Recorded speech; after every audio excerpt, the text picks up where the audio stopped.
یہ اکثر ایسا بھی دیکھا ہے کہ جب کوئی بات کہہ رہا ہوتا ہے نہیں مانتی تو نقصان بھی اٹھاتی ہے. میں نے تو اپنی جو لائف میں نے اکثر یہ دیکھا جو میرے ہسبینڈ بول رہے ہیں کہہ رہے ہوتے ہیں اور میں ان کا کہنا نہ مانوں تو وہ درست ہوتا ہے تو صحیح ہوتا ہے اور میں ہی نقصان ہوتا ہے. اور میں کہتی ہوں مان لینا چاہیے. ٹھیک ہے, چاہے آپ کا دل نہ چاہ رہا ہو, چاہے آپ کو بہت سمجھ آ رہی ہو کہ یہ جو معاملہ ہے یہ الٹ ہی ہو جائے گا, غلط ہی ہو جائے گا. یعنی ضروری تو نہیں کہ 100% ہر بات شوہر ہی صحیح ہو. ٹھیک ہے, کسی معاملے میں وہ غلط بھی ہو سکتے ہیں, لیکن بجائے کہ اس وقت بحث کو طول دینے کے, معاملہ خراب کرنے کے, آپ کیا کہیں ٹھیک ہے. اب وہ کیا ہوتا ہے کہ جب وہ اس چیز پھر وہ کرنے لگتے ہیں, اگر اس کے واقعی نتائج اچھے نہیں ہوتے, نتائج سامنے آتے ہیں, پھر آپ اترائے نہیں نا. دیکھا میں نے کہا تھا نا.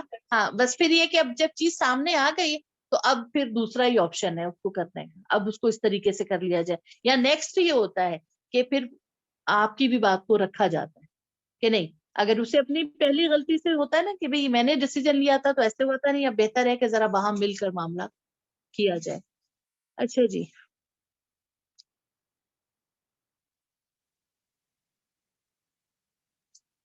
یہ جو صحابتی کا لفظ استعمال ہوا ہے نا,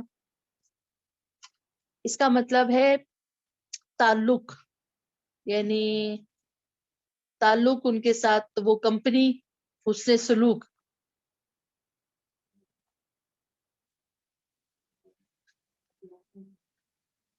یعنی اور یہ ہر وقت کا ضرورت, مطلب ہر وقت کا اس پہ ذکر آ جاتا ہے.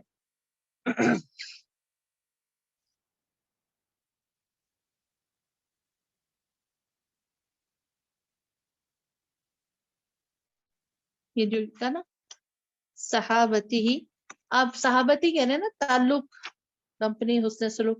یعنی صحابہ نے کیسے پہچانا اس درجے کو کہ ابن عباس اور عبداللہ بن عمر کی ایک مثال آتی ہے کہ ان کی دیکھیں اپنی اہمیت اور فضیلت ہے.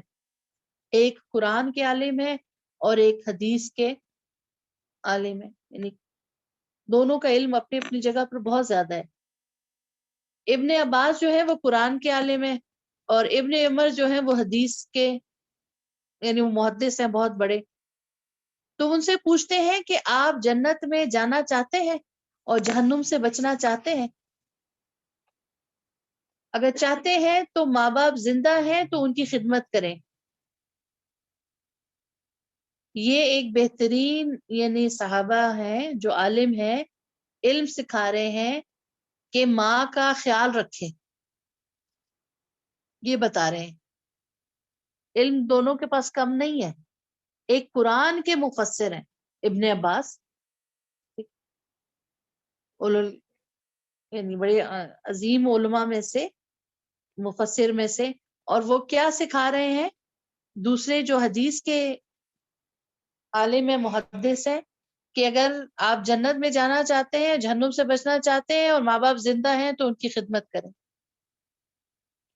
اور ان کی خدمت میں کیا چیز آ جاتی ہے؟ بیٹھ کے پاؤں دباتے رہیں, نرمی سے گفتگو کرنا, ان کے کھانے پینے کا خیال رکھنا. ٹھیک ہے, بشرطے کہ آپ کبیرہ گناہوں سے بچتے رہیں. یہ وہ بتا رہے ہیں کہ جنت میں جب جاؤ گے, جہنم سے جب بچو گے, جب کیا کرو گے, ماں باپ زندہ ان کی خدمت کرو. اور خدمت میں کیا چیز آ رہی ہے؟ نرمی سے گفتگو, ان کے کھانے پینے, ہر ضرورت کا خیال رکھنا, بشرطے کہ آپ کبیرہ گناہوں سے بچتے رہیں. یعنی کسی ایک نیکی میں مشغول اور سمجھنا کہ اب کچھ کرنے کی ضرورت نہیں ہے یا گناہ کی کوئی بات نہیں ہے, یعنی یہ نیکی اس وقت قابل قبول نہیں ہوگی جب تک آپ کبیرہ گناہوں سے بچتے نہیں رہیں گے. یعنی آپ سوچے اچھا چلو میں جانا بس ماں باپ کی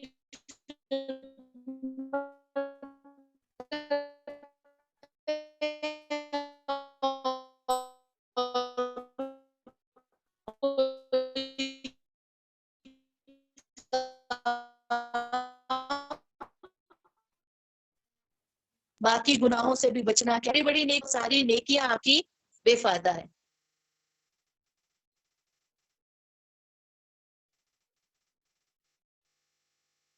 دوسرا گناہ ہو گیا ہے. میں نے ایک بہت, اس نے ٹھیک ہے، یعنی اس نے قبول نہیں کیا، تو کسی اور نے اس کو نکاح کا پیغام دیا، اس نے قبول کر لیا، میں نے غصے میں آ کے اس آدمی کو قتل کر دیا جس کا قبول کیا تھا، اب میں کیا نیکی کروں جو اس گناہ سے بچ جاؤں؟ اب غصے میں اس سے ہو تو گیا، لیکن اس نے کہا کہ یہ قتل کیا ہے، کبیرہ گناہ ہے نا۔ ابن عباس پوچھتے ہیں ماں باپ زندہ ہے تمہارے؟ تو کبیرہ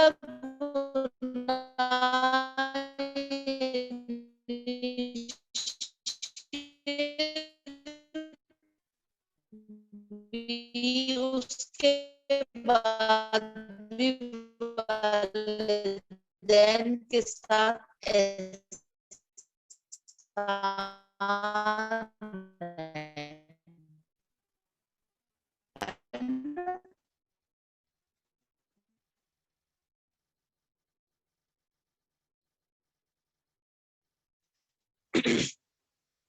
کبیرہ گناہ کیا ہے؟ ماں باپ کے ساتھ اور ان کے ساتھ احسان کر لے، تو کہا کہ اس شخص کی بہرحال مان احسان کے ذریعے ہو سکتی ہے، کتنی پیاری بات ہے یہ، اور جس کے زندہ ہے پھر تو وہ بہت خوش نصیب ہے۔ تو کہا اللہ کا تقرب حاصل کرو، اللہ کو خوش کرو، یعنی یہ عمل جو ہے قریب ترین جس کو کوئی انسان آسانی سے کر سکتا ہے، اور ایسے لوگ جو ہیں وہ قبول دعوات ہوتے ہیں، یعنی ان کی دعائیں قبول ہوتی ہیں۔ کون سے لوگوں کی؟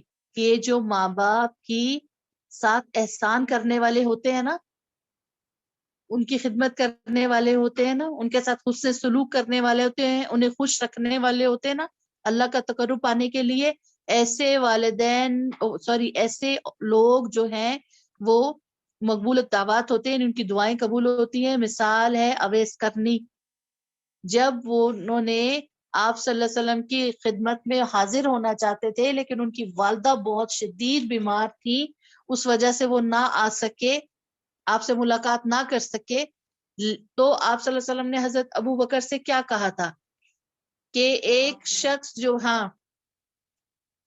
مدینہ آئے گا تم اس سے اپنے لیے دعا کرانا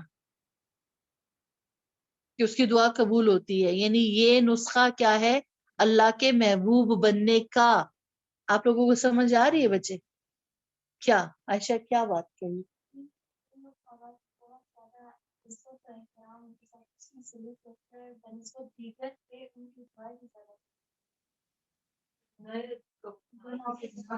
اگر آپ نے نہیں دے پا رہے تو اس کا بہترین طریقہ یہ کہ آپ ماں باپ کے ساتھ احسان کریں، اس کے بھی آپ کو اللہ کا پورا بالکل۔